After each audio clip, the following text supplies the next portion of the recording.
Hello friends, एक बार फिर उपस्थित हैं हम प्रश्नों के एक नए प्रैक्टिस सेट के साथ में। आज हम चर्चा करेंगे कोहल वर्ग का सिद्धांत से संबंधित प्रश्नों के विषय में। इसके साथ ही प्रश्नों का क्रम शुरू करते हैं। क्वेश्चन नंबर 1, कोहल वर्ग के अनुसार शिक्षक बच्चों में नैतिक मूल्यों का विकास कर सकता है। इसके ऑप्शंस हैं ए, धार्मिक शिक्षा को महत्व देकर, व्यवहार में स्पष्ट नियम बनाकर, नैतिक मुद्दों पर आधारित चर्चाओं में उन्हें शामिल करके, या फिर कैसे व्यवहार किया जाना चाहिए इस पर कठोर निर्देश देकर।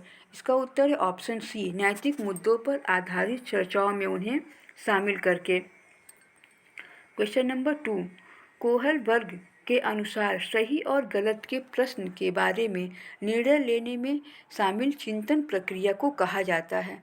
नैतिक यथार्थवाद, नैतिक दुविधा, सहयोग की नैतिकता या फिर नैतिक तर्कड़ा। इसका उत्तर है ऑप्शन डी, नैतिक तर्कड़ा। क्वेश्चन नंबर 3, बच्चों में नैतिक मूल्यों को विकसित करने का सर्वाधिक उचित तरीका है। प्रातःकालीन सभा में बच्चों को नैतिक उपदेश देना, विद्यार्थियों के सामने एक परिस्थिति रखना और उस पर निर्णय लेने के लिए कहना, शिक्षक और बड़ों द्वारा नैतिक विचारों का प्रदर्शन, शिक्षक एवं बड़ों द्वारा नैतिकता और अनैतिकता के बीच अंतर सिखाना। इसका उत्तर ऑप्शन बी, विद्यार्थियों के सामने एक परिस्थिति रखना और उस पर निर्णय लेने के लिए कहना। क्वेश्चन नंबर 4, कोहल वर्ग के अनुसार सही और गलत के बारे में बच्चे चिंतन करते हैं। अलग आयु में अलग तरीके से, अलग चरणों में समान रूप से, संदर्भों के अनुसार या फिर अभिभावकों द्वारा प्रदत्त निर्देशों के अनुसार। इसका उत्तर है ऑप्शन ए, अलग आयु में अलग तरीके से।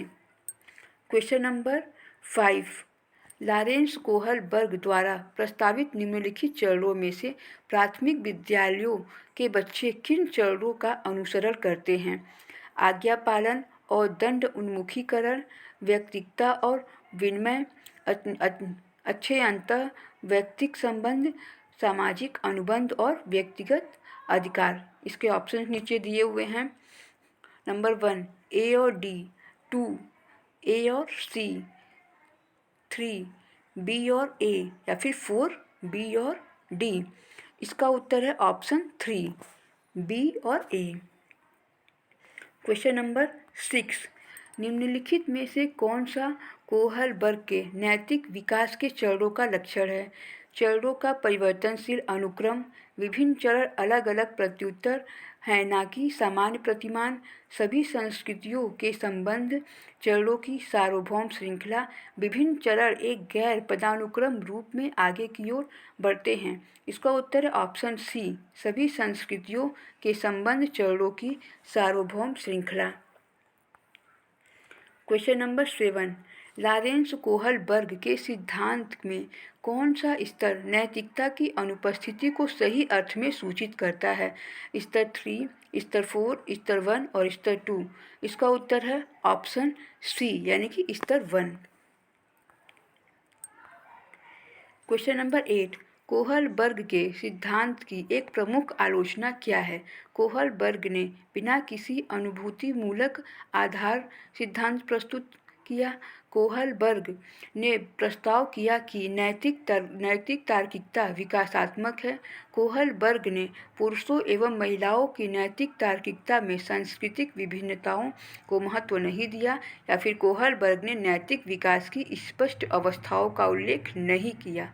इसका उत्तर ऑप्शन सी, कोहल वर्ग ने पुरुषों एवं महिलाओं की नैतिक तार्किकता में सांस्कृतिक विभिन्नताओं को महत्व नहीं दिया।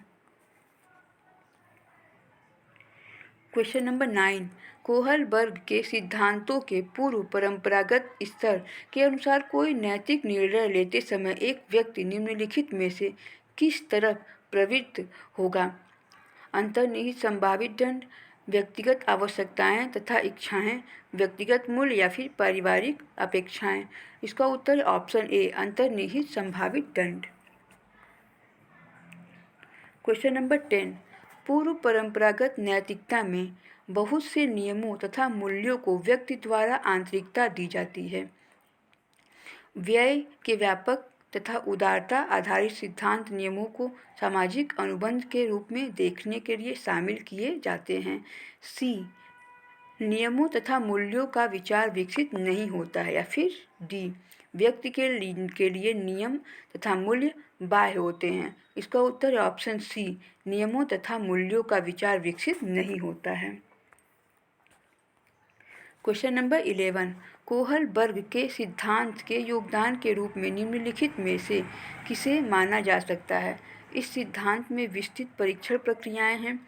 यह नैतिक तर्क और कार्यवाही के बीच एक स्पष्ट संबंध स्थापित करता है।